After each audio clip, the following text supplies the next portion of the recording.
ಮೃತದೇಹ ಪತ್ತೆ ಪ್ರಕರಣಕ್ಕೆ ಟ್ವಿಸ್ಟ್. ಪತ್ನಿಯನ್ನು ಕೊಂದು ಆತ್ಮಹತ್ಯೆಗೆ ಶರಣಾದ ಪತಿ.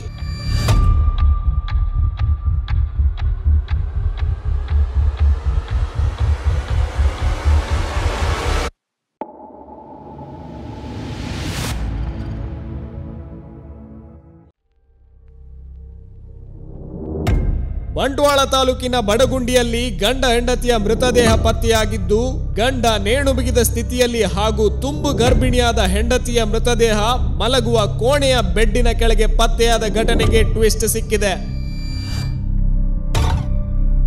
ಗಂಡನೇ ಹೆಂಡತಿಗೆ ಹಲ್ಲೆ ಮಾಡಿ ಕತ್ತು ಹಿಸುಕಿ ಕೊಂದಿರುವುದಾಗಿ ತಿಳಿದು ಬಂದಿದೆ. ಬಳಿಕ ತಾನೂ ಅಡುಗೆ ಮನೆಯ ಪಕ್ಕಾಸಿಗೆ ನೇಣು ಬಿಗಿದು ಆತ್ಮಹತ್ಯೆ ಮಾಡಿಕೊಂಡಿದ್ದಾರೆ.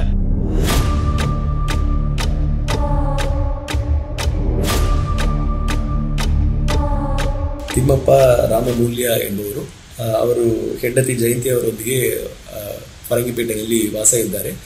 ಅವರು ಸುಮಾರು 16 ವರ್ಷದಿಂದ ಮದುವೆಯಾಗಿರ್ತಾರೆ. ನಿನ್ನೆ ಅವರು ಮನೆಯಲ್ಲಿ ನೈಟ್ ಸುಮಾರು 11 ಗಂಟೆ ತನಕ ಎದ್ದಿದ್ದು ಪಕ್ಕದ ಮನೆಯಲ್ಲಿ ನೋಡಿದ್ದಾರೆ.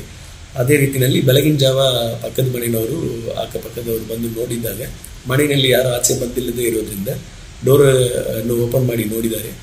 ಡೋರ್ ಓಪನ್ ಇತ್ತು, ಮತ್ತು ಡೋರ್ ಹಾಗೆ ತಳ್ಳಿ ನೋಡಿದಾಗ ಇಬ್ಬರು ಡೆತ್ ಆಗಿರೋದು ಕಂಡು ಬಂದಿದೆ. ತದನಂತರ ಅವರು ಪೊಲೀಸ್ ಸ್ಟೇಷನ್ಗೆ ಇಂಟಿಮೇಟ್ ಮಾಡಿದ್ದಾರೆ.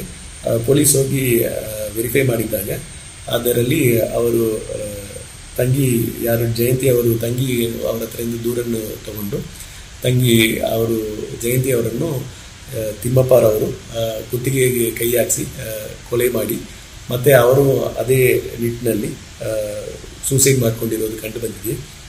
ಇದರ ಸಲುವಾಗಿ ಬಂಟ್ವಾಳ ರೂರಲ್ ಪೊಲೀಸ್ ಸ್ಟೇಷನ್ನಲ್ಲಿ ಸೆಪರೇಟ್ ಆಗಿ 72/25ನಲ್ಲಿ ಕೊಲೆ ಪ್ರಕರಣ ಅಂಡರ್ ಸೆಕ್ಷನ್ 103 BNSನಲ್ಲಿ ದಾಖಲಾಗಿದೆ. ಅದೇ ರೀತಿಯಲ್ಲಿ ಅವರು ಸೂಸೈಡ್ ಮಾಡಿಕೊಂಡಿದ್ದಕ್ಕೆ ಪ್ರಕರಣ ನಂಬರ್ 25/25 ಅಂಡರ್ ಸೆಕ್ಷನ್ 194 BNSS ಕಾಯ್ದೆಯಡಿ ಪ್ರಕರಣ ದಾಖಲಾಗಿದೆ. ಈಗ ಇಬ್ಬರದು ಬಾಡಿಯನ್ನು ಪೋಸ್ಟ್ ಮಾರ್ಟಮ್ ಮಾಡಿ ಮತ್ತೆ ಬಾಡಿಯನ್ನು ರಿಲೇಟಿವ್ಸ್ಗೆ ಹ್ಯಾಂಡ್ ಓವರ್ ಮಾಡಲಾಗುವುದು.